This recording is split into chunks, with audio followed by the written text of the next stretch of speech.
Tech for Seniors, episode 22, August 24th, 2020. Well, episode 22. Hewie, are you still around? Are you here? Smile and say hello. Well, I got to unmute first to say hello, but I'll smile, and I'm glad to be here. Excellent. That's great. And Bob, how are you doing? Good morning. Happy to be here. How's things in your neck of the woods? We smell smoke in here. Oh, do you? Yep. Have you got some fires nearby or what? No, it's coming all visitors to our state. Wow. All right. And Ray Baxter, where's Ray? He's here. He's here. He's here. There you are. Hi. Hey, cool duds. I like my special shirt on today. Oh, yeah? So part of my intro today was going to be, I was going to show you my new shirt that my wife made for me, because I always wear this blue shirt, and it's because it's easy on the background and everything like that. So I got it down and I was wearing it. I showed it to Hewie and I turned my green screen on and I went away. So there's green in the shirt. So anyway, so it's back to blue. So that's life, right? All right. So welcome everybody. We have a busy show for you today. Lots to talk about, lots of things to do. And hope everybody had a great week. I had a great week. I had some ups and some downs, but mostly they were up. So I have a big announcement for everybody. For those of you who want more energy, you want tingling in your spine, you want that passion in life, you want that fire feeling that you get when you get really excited. I have the medicine, the magic elixir for you. And no, it's not the little blue pill. No. It's if you want it. So if you want to make a change in your life, what you need to do is you need to buy a new computer. That's it. We're all techies, and to get that passion in life, you will need to buy a new computer. So that's what I did this week. I bought a new computer, which was sort of an exciting time. And then I paid the money for it and found out it wasn't going to be shipped for 2 months. So what? So the article came out this morning that Lenovo, it wasn't a Lenovo that I bought, but Lenovo has a 50% increase in their sales this month over same time last year. And they predict that this is going to grow with all the online demand and all that. So if you are looking at computers, you will, if you are looking for a computer, you may not get the model you want, and you certainly should plan a little bit earlier. So is it a laptop or a desktop? Desktop. So yeah, because it has 64 gigabytes of RAM in it. So you don't put that usually in a laptop. So anyway, what we're going to do is the next three, because we're moving into a time now where computer sales, it's big time. Like this is when most of the computer sales occur, is in August, September, leading up to Black Friday. So part of the modems and routers will be part 3 today, and we'll finish up with that. But next week we're going to do a 3-part series on purchase considerations for a new computer. So if you're interested in learning something about what you might want, then we're going to do that as a bit of a series so everybody can do that. But yes, so that was the high was buying it, but the low was what? 2 months? You got to be kidding. And even I don't know.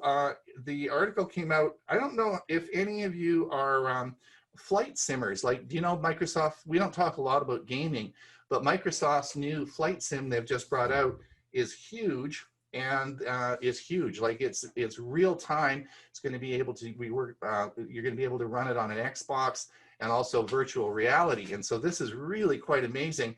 And they predict that $2.6 billion in PC sales just on the hardware alone for Microsoft Flight Sim. So that's pretty cool. All right. Now, what else are we going to talk about this morning? Oh, Hewie, are you going to put in our Chromebook? Hewie and I are doing, of course, the Chromebook special interest group or training program, and that's on September the 17th. If you haven't already registered for that, please do so. Hewie will put the link in the show notes, and it will be in the bottom of the video as well. So please sign up if you're interested. Hopefully by next week, I will be able to. We'll have our newsletter ready to go. We're going to, one of the problems we have with Tech for Seniors is I don't know who everybody is, and we have no way of getting a hold of you, really, because we don't know. I mean, it is okay if you're in one of the clubs that we sort of can contact with, but no, for most part, we don't know who you are. So we want to have a newsletter that we can keep you posted on what's happening. And if there's, like this morning with the Zoom problem, it'd be nice to send a message out to everybody and say, hey, take it easy. You know, we could be into some problems. So we want everyone to, we want to be able to communicate with you and get that organized a bit better. So that should be there next week. Now, the other thing is, many of you are members of computer clubs starting your winter or thinking about your winter series. And a lot of the clubs I've talked to this past week are either canceling their whole year and just saying that's it, or they're going to a completely virtual meeting. And two of the clubs are looking at using Tech for Seniors as their weekly meeting, so their program. So that's sort of cool. So it's just an idea that if you have a computer club, you don't know what's going to happen, you're sort of, gee whiz, what are we going to do? You could always use either a recorded copy of Tech for Seniors, because we record them all and put them online. You could either use that, or you can use the live. You come in and do it live as we're doing now. All right. Listen, I think it's, what is it? I've blabbed on a while now. Speaking of fire and passion, I'm going to get over to Hewie. Mr. Fire and Passion, are you ready to go? Oh, hold on, no. It's, gee, I'm not even following my own schedule. It's Bob. It's Bob. Sorry, Bob. Okie dokie. You know, gee whiz, I can't even follow my own notes. Well, while he's getting ready, I did post in the chat box the link to register for the Chromebook meeting in September. Okay, thank you. Here we go. Here is the Avast Security News Roundup for the week ending August 21st, 2020. Hackers stole 1 terabyte of data from billion-dollar U.S. liquor maker. The Revel ransomware gang has struck again. This time, the victim is Brown-Forman, the 150-year-old Kentucky-based company behind such brands as Jack Daniels, Finlandia Vodka, and Korbel Champagne. According to a statement published by the attacks, the Revel crew had access to Brown-Forman systems for over a month. In that time, they were able to methodically explore systems and devices. Not even the company's cloud-based services were out of reach. While Brown-Forman is certainly fortunate to have thwarted that attack, the Revel gang claims it exfiltrated about 1 terabyte of company's data. It's now being used as leverage to extort payment from Brown-Forman. Brown-Forman has been working closely with law enforcement and has retained the services of a data security firm to mitigate and resolve the situation as soon as possible. Revel believes that the company will make a prudent choice and agree to pay based on previous incidents. This group won't hesitate to start leaking files in order to force Brown-Forman's hands. Carnival Cruises reports ransomware attack. In a filing with the U.S. Security and Exchange Commission this week, the CFO of Carnival Corp reported that on August 15th, the company was hit with a ransomware attack that involved files being stolen. The filing states that upon discovery of the attack, the company called the police, started an investigation, and implemented measures to mitigate further infection. The attack included unauthorized access to the personal data of guests and employees, which Carnival expects will result in forthcoming claims from guests, employees, employees and shareholders, and also regulatory agencies. I'm already checking into this since we've traveled on Carnival. Maybe you should too. Instagram integrates Facebook Messenger. Parent company Facebook is combining the Instagram direct message function to Facebook Messenger, as some Instagram users learned over the weekend from an alert that popped up on the app.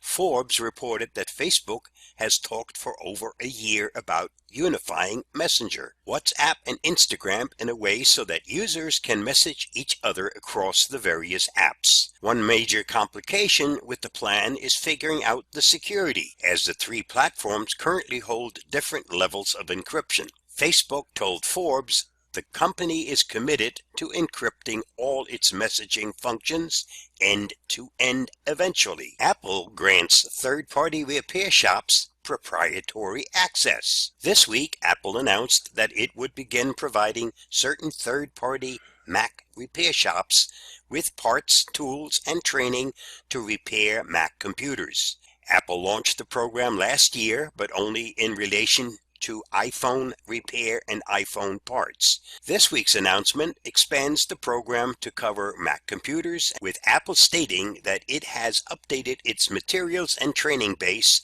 on feedback from independent repair shops and other interested parties. 6 tried and true steps for staying safe online. Protect yourself through a VPN. I can recommend Avast's Secure Line. Use a reliable DNS.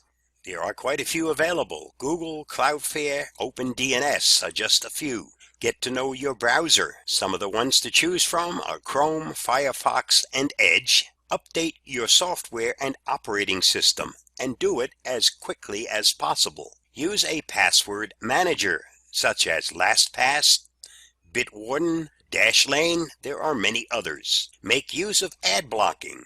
2 of the most popular are AdBlock Plus and uBlock Origin. And that's the cybersecurity news for this week. Stay safe. See you next week. Bye-bye. Now that's darn right makes me furious. Jack Daniels, they can't do that. That's just really underhanded. It probably means my Jack Daniels is going up in price, right? Most likely, if the amount of ransom they pay. Why can't they pick on Crown Royal or something? What do they have to pick on Jack Daniels for? I mean, that's just so unfair. And the poor cruise line, again, Carnival's got, all the problems Carnival's got. Oh my gosh. Oh well. All right, Hewie, are you ready? You got all your fire and passion going? And I am, and let's make sure I got the right one here. Full screen it. The Starlink report. The Starlink report. Listed here shows that they were licensed in 2018, and in just 2 years, SpaceX has invested hundreds of millions of dollars in Starlink to date, built a U.S. world-leading manufacturing system, now building 120 satellites per month, deployed 500-plus satellites, actually 600-plus satellites, using 12 gigahertz, now the largest satellite constellation in the world by far, deployed gateway ground stations throughout the United States, invested over $70 million developing and producing thousands of consumer user terminals per month using 12 gigahertz with high rate production soon to come. Fully licensed by the FCC for 1 million consumer user terminals in the U.S. that use 12 gigahertz. And they've begun a beta service for hundreds of users in multiple states, including tribal communities. A Falcon 9 rocket loaded with 58 more broadband relay nodes for SpaceX's Starlink internet network took off Tuesday, August 18th from Cape Canaveral, bringing the total number of Starlink craft launched since May of 2019 to 653 satellites. After flying halfway around the world, the upper stage released the 58 Starlink payloads over the Indian Ocean about 46 minutes after liftoff. SpaceX is preparing to begin beta testing the Starlink service soon, as the satellites from the first 7 launches of the satellites are used to fill 18 evenly spaced orbital planes. The Starlink website now allows interested individuals to enter their service addresses when signing up for information. In a recent interview with the via satellite, one of SpaceX's representatives said that they have begun friends and family trials of the service and would like to initiate service in the northern U.S. this year. A few of the Starlink satellites have had issues after launch, with 5 being deorbited already and a few more currently lowering their orbits. It seems that about 18 previously launched satellites are non-operational. Here's what the home dish is going to look like. It'll either be put on the ground or it'll be on the roof, and it'll need a northern facing view of the sky without any blocking. These are what the equipment is going to look like for the Starlink ground units. This was a temporary based unit from about a year ago on a trailer. Now they've got some. These are in Wisconsin. They're on the ground, and then you see the home units, and if you look carefully, there are some coiled wires, and it's believed that that's gives the approximate distance of wiring from the dish to the box to make sure that they're working properly. And SpaceX continues to make progress setting up the network of gateways for the Starlink system. New gateways are being added in the northwest and north central U.S., with locations in Northern California, Idaho, Minnesota, Montana, Washington, and Wyoming. In the southeastern U.S., previously filed gateways in Tennessee and Florida were removed. Oh, nuts. While new locations were added in Georgia and Alabama. More locations were recently added in Arizona and Kansas, and this brings the number of U.S. Ka-band gateway locations to 34. Here are some confirmed Starlink speed tests. Notice the ping, or that's the latency. Some of them were quite high, but they've been able to get the numbers down. And they've even got some now.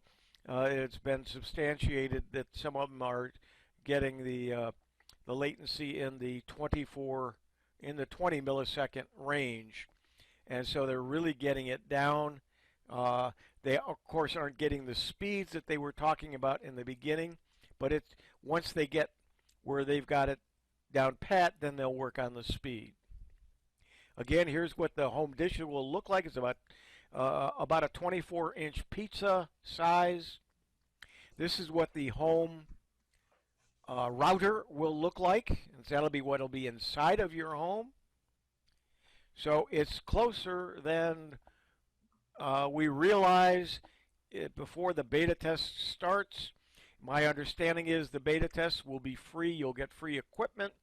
You're going to get, but you're going to be charged $1 a month to be a beta tester, and the reason they are giving for that is because they're also testing their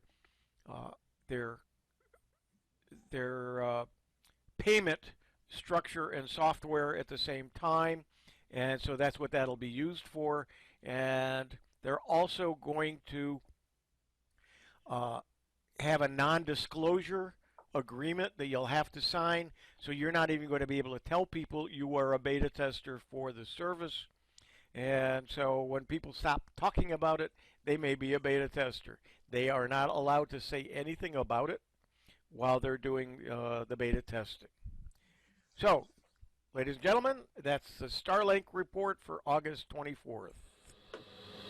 The Starlink report.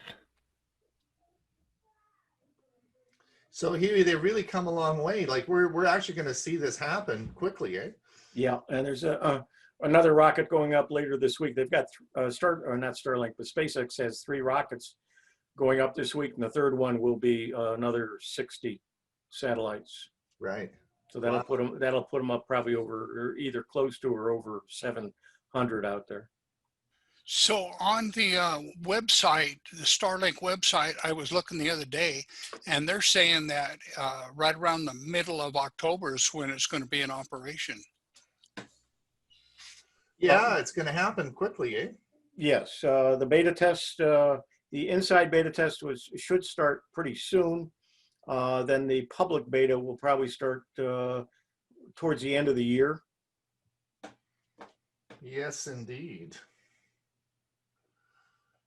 So Huey, if you're testing, you can't Can't talk tell about us. it, but You it can't looks like they're not going to have it in Florida for the first testing anyway. So Right. I'll be able to see who lets information out and report it to you. Well, It it's might- interesting. It's interesting on if you're on YouTube. There's all sorts of leak stuff that's every day coming out about it. So it's sort of interesting. Okay, let's get on modems and routers. This is actually part 3, and it will finalize today. This is the last of the 3-part series. Now, last week we talked a little bit about the 2.4 and 5 gigahertz bandwidth that you have, and I talked about why you would want to use that. I just wanted to go over this one more time to make sure that everybody knows. Most of you will have dual band routers. You'll have it. You may not know that, but you do. What I want you to do is I want you to look over and I want you to look at your SSID, and I want you to go down, and you'll see in the square box here, you'll see it says Netgear 77, but you also see there's a Netgear 77-5G. So if you can, well, first of all, you always want to make sure if you can plug in, don't use Wi-Fi.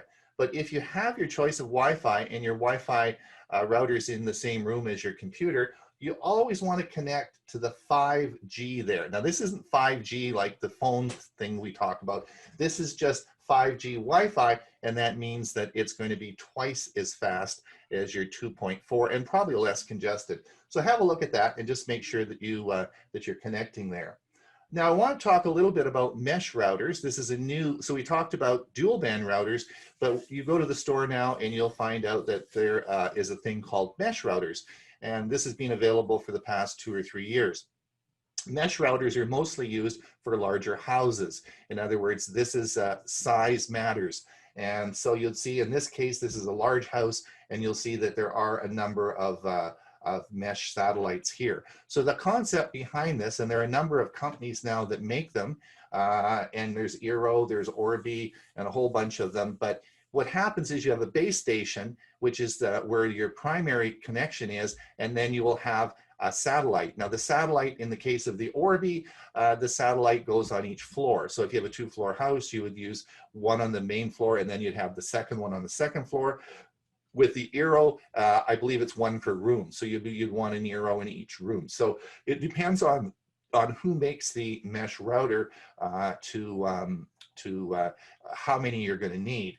And again, this is the one that I have, and this is the Orbi, and you'll see here. And if you look over to the right, you'll see here. This says satellite, and this is the one that we put put in the upstairs. Now, the Orbi actually is a tri-band, and we'll talk a bit about that, because the difference between the mesh routers and the ones you have is that they use all, in yours with the dual band, you could log on as 2.4 or 5, but in fact with an Orbi or a mesh router, you log on and you use both the 2.4 and 5, and in fact there's a back channel in the Netgear Orbi, and they use 3 channels. And what does all that mean? What does all that mean? Well, let me give you an example here. If we have, let's say we have, this is a mesh unit here. You'll see on the by my cursor, And if you see, this is a satellite unit here. So the internet would come and it would come over to the satellite unit. And then we have a device, could be your phone or whatever, that uses internet. And in this example, you'll see that there's a constant flow of data from the base unit over to the satellite unit, and you're using a certain amount of data. But watch what happens here. Once once your data requirements go up, look what happens in the mesh router system. You use 2.4 and both 5 gigahertz. So from the base station, you're moving a huge amount of data now to your satellite, and so it adjusts the amount of data that is going to be used for you as your demands go up. Now, I sort of tried to give you an idea on, this is a house. This is a house. Let's say this is 8 o'clock at night, and let's say this is a 3-story house. And on the 3rd story, there's 2 kids, and they both have 4K TVs running, and both have Xboxes. So they're using a lot of power. On the main floor, let's say mom is a teacher, and she's doing a Zoom conference, and she has a conference with a whole bunch of people like we have today. And let's say dad is in the office down in the basement, and he's just checking his email. Now, in the router, like a dual band router that only uses 2.4 or 5, such as I've portrayed here, these 3 sizes would be equal. In other words, these three competing areas would get the same amount of data. However, not so if we had the main Orbi here on the main floor, and we put a satellite up here and a satellite downstairs. What would happen is because the kids need more bandwidth, they need more stuff going up to the mesh router controls this and will actually put more resources upstairs into the upstairs bedroom. Mom, and I said maybe that's about 60%. Mom I allocated about 30%, but dad doesn't need very much because he's just doing email. And as the resources change, this dynamically changes, and that's what a mesh router does, and it does it very, very well. Now, I wanted to talk about Wi-Fi range extenders. Many of you have, if you have problems in your house and you want to extend the range of your Wi-Fi, many of you use these devices. And so what is a range extender? Well, it could be that if you, in this diagram here, that you wanted to have a range extender because you want to maybe have an outdoor patio and you want your Wi-Fi to be able to reach outside. So you get a range extender. And I'll show you how that works. And this takes your existing Wi-Fi, and this is not a mesh system. This is just your normal system. So you'd have here on the left side, you'll see I've got a router. And what would happen then if we wanted to extend it over in the bottom right here? This is an extender. This is a Wi-Fi extender you would plug in. So it takes the signal from your existing router and it brings it over here, and then it rebroadcasts the signal. Now it rebroadcasts it as a different SSID. That means it's a different, so you'll see on your SSID list, you'll see home and you'll see home extension. So this actually rebroadcasts the signal. Because it rebroadcasts the signal, your speed is affected. So Wi-Fi extenders are fine, but you shouldn't, if you have your main computer upstairs on the 3rd floor and you want to put a Wi-Fi extender up there, that would be a bad choice. You should use a mesh router for that instead, because it's going to slow down. Every time you add a Wi-Fi extender, it cuts the speed often by half. So you have to be aware of that. If you're going to connect through a Wi-Fi extender, your speed is going to go down considerably. But a mesh system would be much better. And the last one I wanted to talk about is the power line network adapters. This is actually a very common way of hooking internet up. So here you have we can actually move the internet in your house over your electrical wiring in your house, where you normally take your power out. So here's an example. You have your router coming in here, and then you plug it into a power line adapter. It goes into just an electrical socket in your house, and then you can go and you can plug the other adapters in any other electrical socket in your house, and again, connect your internet device to that. So you can actually run these called power line, and I'll show you an example of that in just a minute. The only problem, and this actually works very well, the only problem is you can't run it if past a panel. And that's why I put the circuit breaker panel up here. So if you had a garage, for example, and you thought, well, this would be a great way, and I'll just put one of these power line adapters in the garage, and then I'll have internet. It won't, if you have a sub panel in your house, it won't go by the sub panel. You can't cross the panels. So that's one of the things that you have to remember. And again, the cost of these is not very much. I think this is $97. This is made by TP-Link. TP-Link is the one that makes a lot of these, and this gives you an example. This was on Amazon, and that would give you an example of what that is. So this version of Orbi is one that just has been released and reviewed. This is the Orbi 4G LTE Advanced Tri-Band Router. This Orbi 4G LTE Advanced Tri-Band Mesh Wi-Fi router will deliver fast internet speeds from a 4G LTE mobile network. It can create LTE high-speed Wi-Fi for your entire home or business. This tri-band router has an integrated cellular modem. Simply insert a nano SIM card from an AT&T, T-Mobile, or other major 4G LTE service provider and activate the SIM card. Always on Wi-Fi when wired internet such as fiber, cable, or DSL are unavailable or disrupted. Seamlessly switch from your wired network to your wireless network connected by your 4G LTE. There you go. Okay, so hang on one second while I go ahead and share.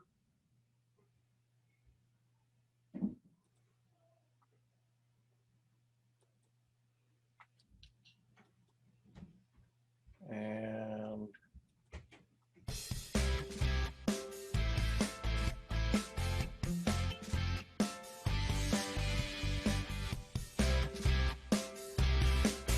voice typing in Google Docs. I'm Hewie Poplock. You can reach me at info@hewie.net. Talk and type. In Google Docs, you can now simply talk for speech-to-text dictation if your computer has a microphone. You can even pause, issue a command, pause again, and resume dictating. Start voice typing. To do so, first check your microphone works. Then open a document in Google Docs with a Chrome browser. Click Tools and Voice Typing. A microphone box appears, and when you're ready to speak, click the microphone. Speak clearly at a normal volume and pace. When you're done, click the microphone again.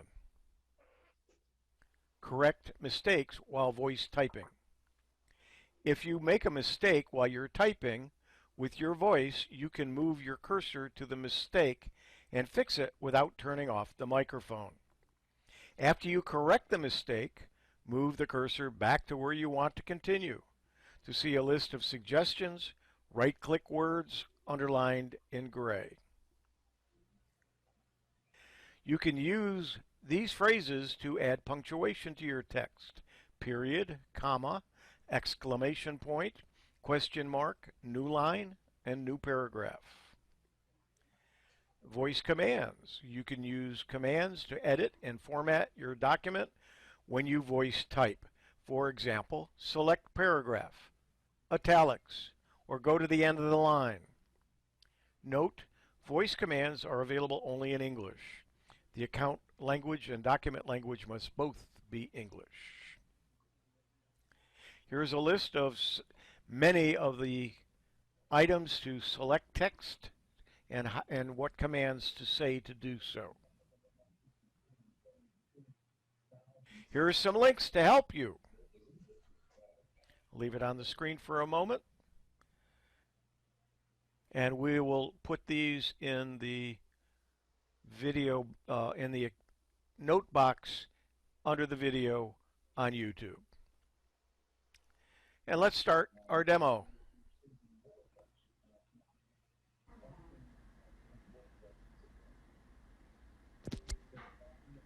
Okay, I am on my iPhone. I am going to dictate into Google Docs from my iPhone by clicking on Google Docs. I'm in a test document. I'm going to start recording by, and when I start recording, you will not hear me talk because Google Docs will take over the microphone until I'm done recording the dictation. I click on Edit. When I go to Edit, you will see down on the bottom there is a microphone. When I click that, it will switch me from no microphone within the document to the dictation mode, and you will not hear me for a few minutes when I dictate title and paragraph.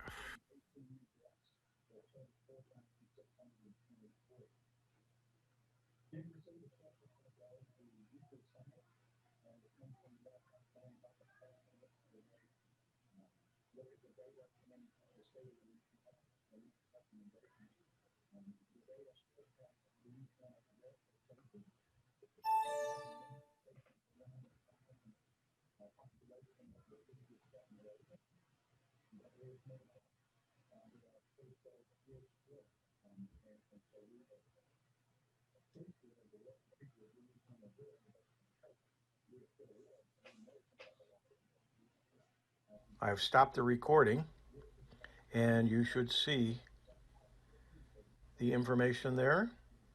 And I am now going to, I start the dictation, now I'm going to stop the recording.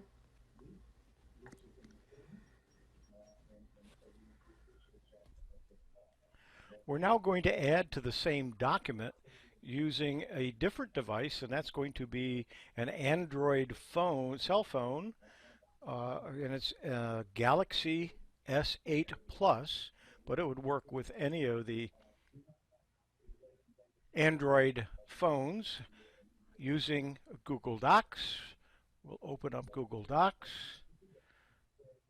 and you'll see at the top is the test from the iPhone, which is the document we're working on.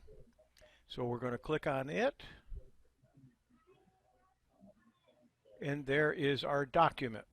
So at this point, what we want to do is we want to come down here to edit, tell it we want to edit, and it's not in the right place, so we need to move down to here, and then actually we want to go down one more line, be right there, so we're ready to go.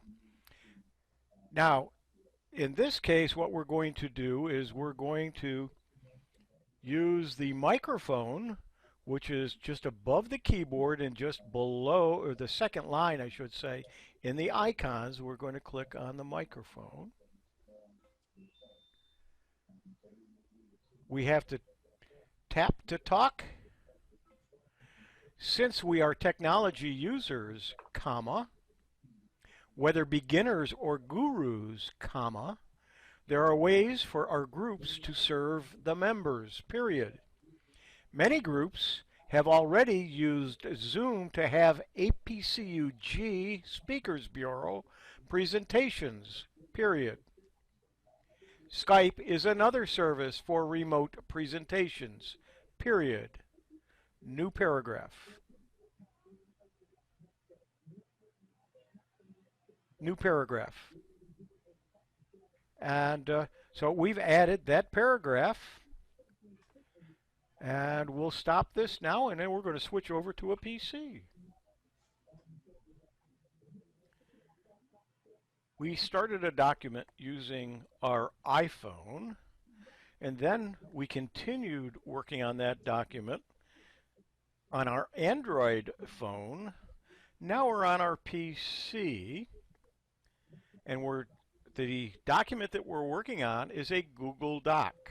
And what we're doing is we're adding our information by voice, not typing it in. So we need to open up Google Docs on our PC.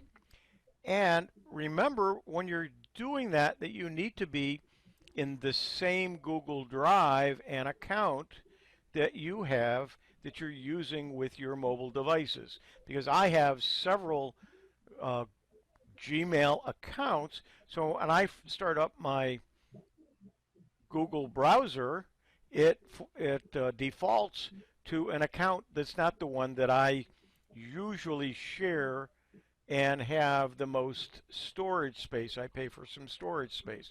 So I'm going to need to change the account to be able to make sure that I get to the right Google Drive to find the document that we've been working on. So if you can't find the document, make sure you're in the same or you're in the right account. Now what I'm going to do is go to the apps up here in the top right, and I'm going to scroll down and find Google Docs. By opening Google Docs, and I move down and I go into the recent documents, and here is the one from the test from the iPhone. This is the document that we worked on earlier. So I'm going to click on that, and it's going to open it. You will see that we've got two paragraphs. The one we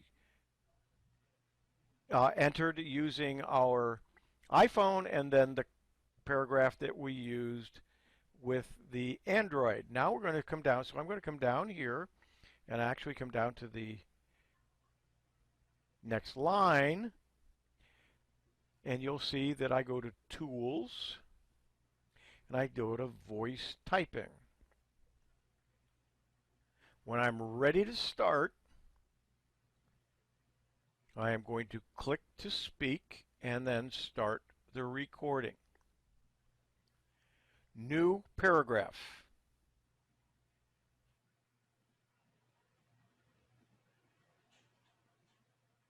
New paragraph. You can test using Zoom for free. The free account can accommodate 100 users, including the owner and any presenters, for 40 minutes. Period. The Pro plan is $15 per month or $180 per year for 100 participants and up to 24-hour meeting. Period. One member is the owner or host of the account and must sign in for others to participate. Zoom is quite easy to use and requires a very small file to download and to use. Period. New paragraph. Participants can join a Zoom meeting using any of the following: Windows, Mac, Linux, Android, iOS, and more. Period. You can connect with a phone for just audio or use a phone for the audio portion and your computer for the video. Period. New paragraph. I clicked the sound button. There is a command that you could stop also, but I found that this is easier. And you can see that we now have, I'm going to close the microphone, and we have now got 4 paragraphs in our document. And that's how easy it is to enter data from an iPhone, an Android phone, on your Mac or PC into Google Docs. So you can read something that's typed and you don't want to retype it, or you don't want to scan it, or you can just use your thoughts and ideas to create an article and then go back and edit it and take out the things that you don't want, the ands and the ahs and the uhs and things like that, that end up going into the document, and you're done. and it's very easy to use. It's quite accurate.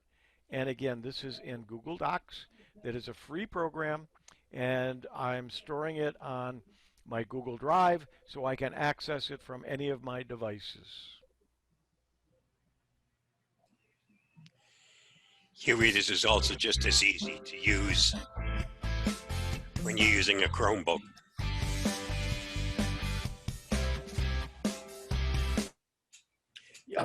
Yes, you can do the same. It would have just been the same look. I did want to do both the iPad, or I'm sorry, the iPhone and the Android to show you how that was done.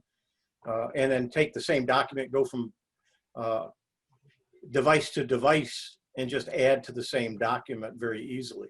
Now, Word has that same ability. And there's just happens to be, today is August 24th. Today's article by Rick, I think it's DeMeo.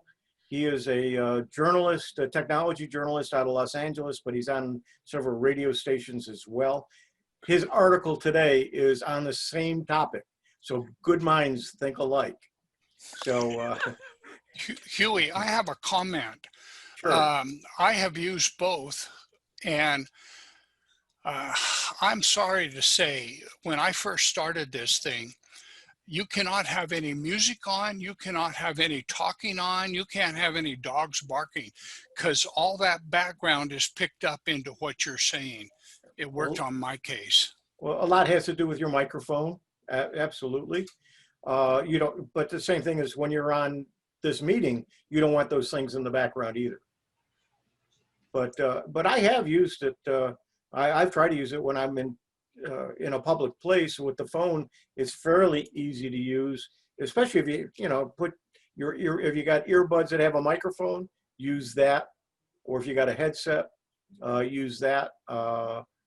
It, of course, would be a lot better. It'll understand you better as well. And you'll notice in what I didn't do any of the corrections. I didn't move around. There's a lot of commands I didn't show or demonstrate. So there were mistakes in there that you can go back either using the dictation to fix, or you can go back and manually do it as well. I wrote a book, and I used this for about 85% of my book. Worked really good once I got acclimated to how to do it and use it. Like you said, you could put commas in, question marks, all kinds of highlight, underline. You can do all kinds of stuff with it. Just takes a little learning curve. And to me, it took a long time. Huey, Yes. does it take, did you have to do any training? A lot of times there's training involved. Not a bit. Not a bit, eh? Nope. Because it was pretty darn accurate. Yeah, I remember back in the Dragon days, There was a lot of training. got a phone call coming in. I don't know if you hear any of that. Back in the Dragon days, there was a lot of